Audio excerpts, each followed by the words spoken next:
Assalamualaikum warahmatullahi wabarakatuh. Selamat sore semuanya. Sebelumnya perkenalkan, nama saya Lulu Istovania Anif. Saya dari Fakultas Ilmu Kesehatan Unsik. Saya di sini akan melakukan penyuluhan sebentar terkait dengan keputihan. Waktu yang saya butuhkan kurang lebih 10 menit ke depan. Jadi untuk itu saya meminta waktu sedikit untuk melakukan penyuluhan tersebut. Yang pertama yaitu saya akan menjelaskan terlebih dahulu apa itu keputihan.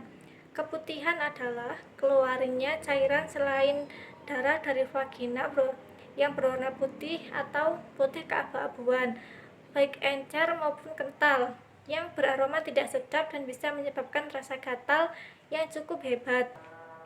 Keputihan merupakan sekresi vaginal abnormal pada wanita.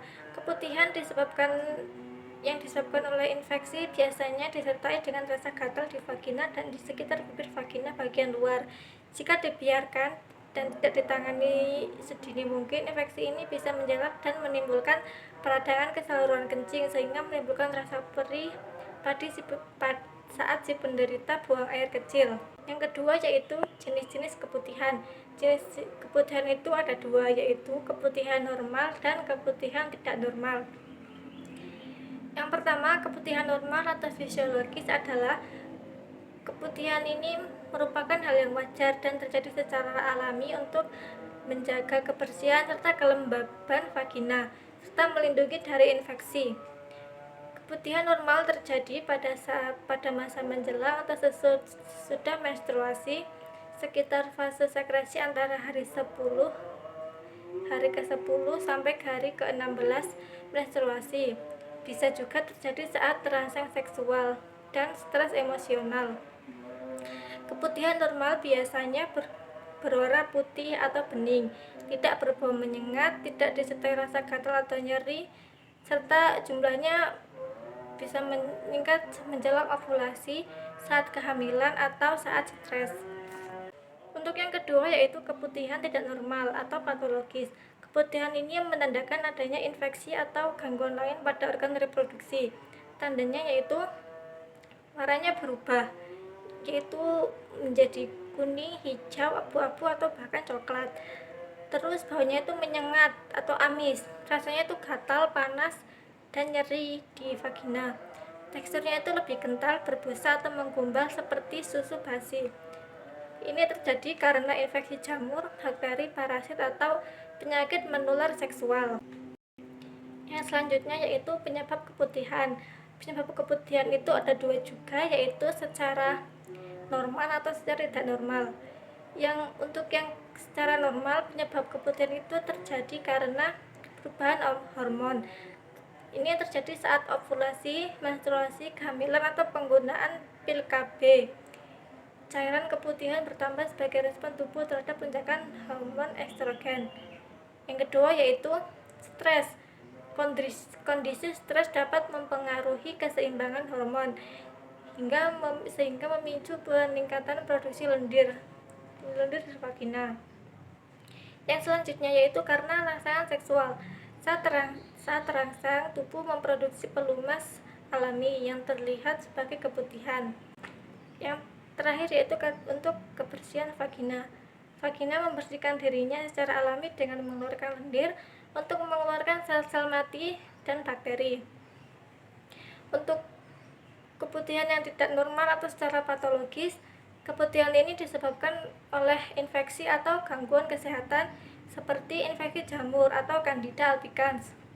Cirinya yaitu keputihan kental, menggumpal seperti susu basi, serta gatal hebat. Penyebabnya yaitu kebersihan vagina kurang, menggunakan pakaian dalam terlalu ketat atau lembab.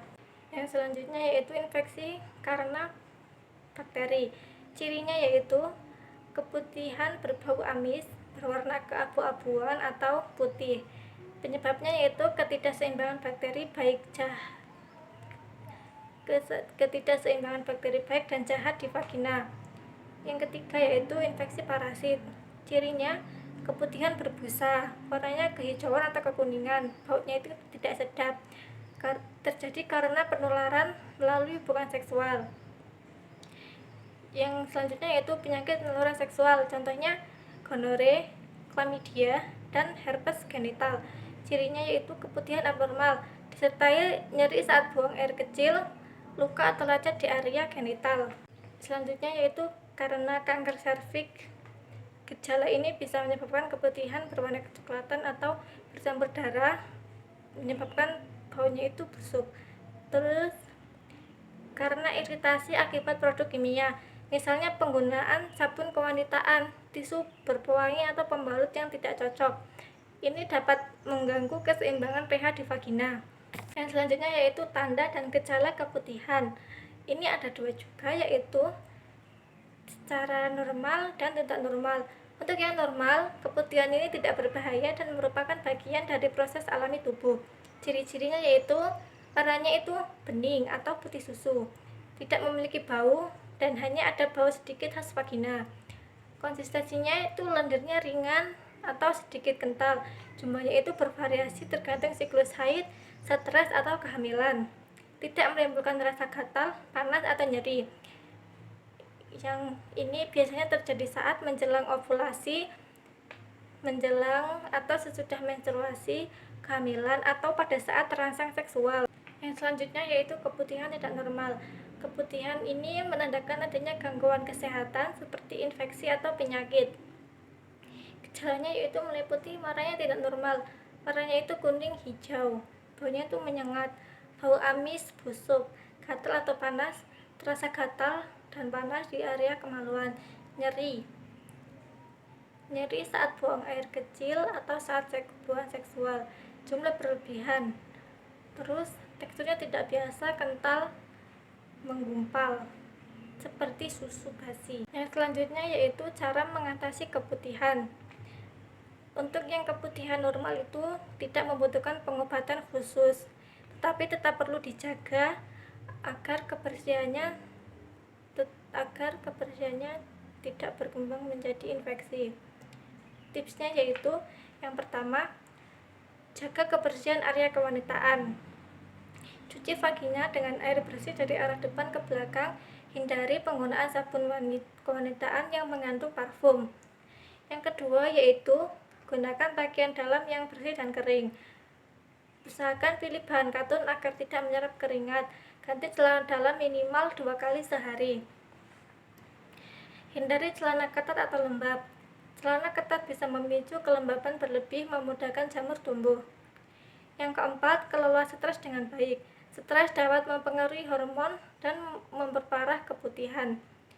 Yang kelima yaitu konsumsi makanan bergizi, yaitu dengan berbanyak buah, sayur, dan minum air putih untuk menjaga daya tahan tubuh. Untuk yang selanjutnya yaitu mengatasi keputihan yang tidak normal. Keputihan ini disebabkan adanya infeksi jamur, maka perlu pengobatan sesuai penyebabnya. Pertama, jika infeksi karena jamur, gunakan obat anti jamur. Kedua, jika infeksi karena bakteri, gunakan antibiotik. Yang ketiga, infeksi parasit, yaitu menggunakan antibiotik khusus. Yang keempat, karena penyakit menular seksual, perlu penanganan dokter, bisa melibatkan antibiotik atau antivital. Pasangan seksual juga harus diperiksa dan diobati. Jika karena iritasi dari produk kimia, hentikan penggunaan sabun, pembalut, atau bahan-bahan lain yang bisa menyebabkan iritasi. Baik, karena ini sudah selesai, apakah mau ada yang ditanyakan? Tidak ada. Jika tidak ada, saya akan melakukan kesimpulan dari materi ini. Kesimpulannya yaitu keputihan itu terjadi karena normal dan tidak normal. Penyebabnya juga bervariasi. Maka dari itu, menjaga kebersihan vagina itu sangat penting agar tidak terjadi seperti demikian. Mungkin cukup sekian yang dapat saya sampaikan. Terima kasih atas waktunya. Mohon maaf apabila saya ada kesalahan dalam menyampaikan atau kurang jelas. Saya mohon maaf. Terima kasih untuk waktunya dan sudah menyempatkan diri. Semoga bisa dipahami dan diamalkan. Terima kasih. Wassalamualaikum warahmatullahi wabarakatuh.